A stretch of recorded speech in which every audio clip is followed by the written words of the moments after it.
बहुत सारे धर्म ज्ञान, लेकिन उन्हें हर समय पालन पोषण करना पड़ता है। You have to look through their glass or you're not seeing at all. What we need is some thoroughbred Christian, born under the blood of the Lord Jesus. आपको उनके शीशे में से होकर देखना होगा, या आप बिल्कुल नहीं देख रहे हैं। हमें जिस चीज की आवश्यकता है वो है कुछ अच्छी नस्ल के मसीही जो प्रभु यीशु के लहू के नीचे जन्मे हैं। That live not off of church theology, but off of the Word of God, the communion with Christ. The Word coming into the believer, his spiritual body is built up. Not a hothouse baby.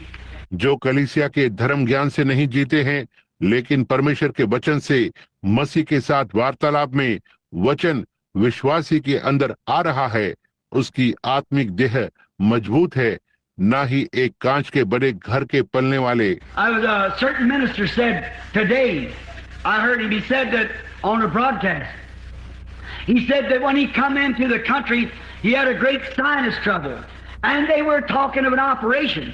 आज किसी एक सेवक ने कहा, मैंने उसे सुना, उसने यह एक प्रसारण पर कहा, उसने कहा कि जब वो देश में आया तो उसे साइनस या नाक के रोग के होने की बड़ी परेशानी थी और वे एक ऑपरेशन की बात कर रहे थे। And they said if they was going to do this and that and cut on him and operate and take part of the sinus glands out, which would sink his face in and so forth like that. और उन्होंने कहा कि वे ऐसा और वैसा करने जा रहे थे और उसे चीरा जाना था और ऑपरेशन करना था और साइनस ग्रंथियों के भाग को बाहर निकालना था जो उसके मुंह को अंदर दबा देगा और इस तरह से आदि आदि। And he said he'd taken pills by the barrel.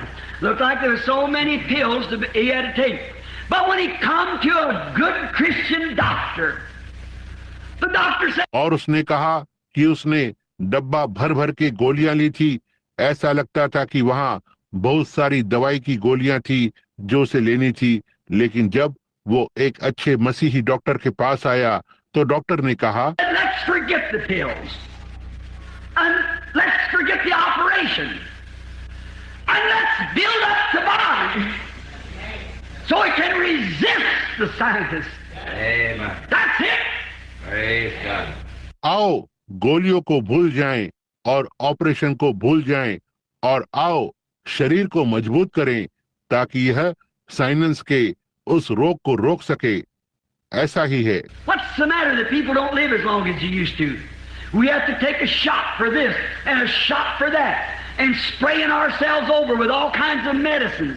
क्या बात है कि लोग उतने लंबे समय तक नहीं जीते हैं जितने वे पहले जिया करते थे। हमें इसके लिए एक टीके को लगाना है और उसके लिए एक टीके को लगाना है और अपने आप को हर तरह की दवा के साथ छिड़काव करना है। What does it do? It gets us soft, fat, flabby, no good. When the man of long ago, while we were allergic to everything, now they're getting now allergies and everything else. यह क्या करता है? यह हमें नरम, मोटा, पिलपिला बनाता है, अच्छा नहीं बनाता।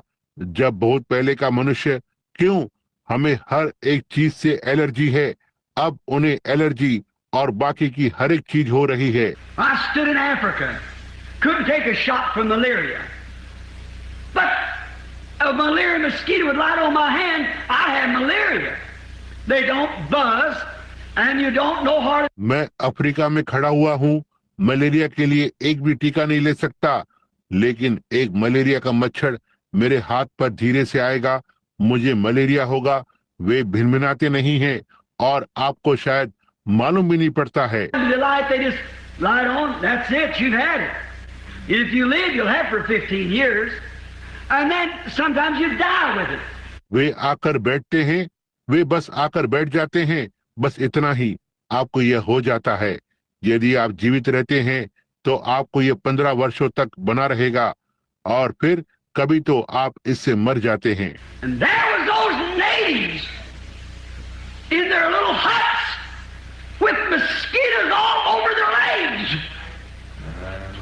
Them naked, और वहां उनकी छोटी छोटी झोपड़ियों में वे वहीं पैदाइश होते हैं। उनके पैरों पर मच्छर होते हैं जो खुले हुए होते हैं। Mosquitoes sticking on them, malaria mosquitoes, and it didn't bother them. Why? They built up an immunity. They had a God-given inoculation. वे मच्छर उन पर चिपके रहते हैं, मलेरिया के मच्छर, और इनसे उन्हें कोई परेशानी नहीं होती। क्यों? उन्होंने एक रोग प्रतिरोधक शक्ति को मजबूत किया था। उनके पास परमेश्वर का दिया हुआ टीका था। That's what's the matter today with the people. That's what's the matter with the church. We got so much baby shots and man-made theology until we're sprayed over.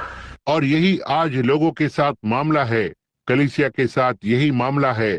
हमारे पास बहुत से बच्चों के टीके हैं और मनुष्य का बनाया हुआ धर्म ज्ञान है, इतना कि हम पर छिड़काव किया गया है। What we need is God inoculation by the word of the Lord God. Man shall live daily by that kind of a food to build his soul into inoculation from spiritual diseases.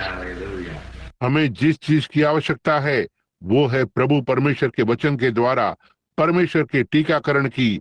मनुष्य उस प्रकार के भोजन के द्वारा प्रतिदिन जीवित रहेगा जिससे कि उसके प्राण को आत्मिक बीमारियों से टीका लगाने के लिए मजबूत करे। That's flowing and jumping around the country. Got lots of notes on this, but I'm going to have to stop. जो देश भर में बह रही है और हर कहीं उछल रही है, इस पर बहुत सारी बातें लिख कर रखी है, लेकिन मुझे रुकना होगा। Now, build up. Get ready for the inoculation. Now, we live by this. Our bodies must have this. अब मजबूत हो जाओ, टीकाकरण के लिए तैयार हो जाओ। अब हम इसके द्वारा जीते हैं, हमारे शरीरों में यह होना ही है। And if we don't, then we are subject to all kinds of diseases. And the Word of God, as we believe it and accept it by communion, Lord, Thy Word is true. और यदि हम नहीं लेते हैं तो हम सभी प्रकार की बीमारियों की समस्या में होते हैं।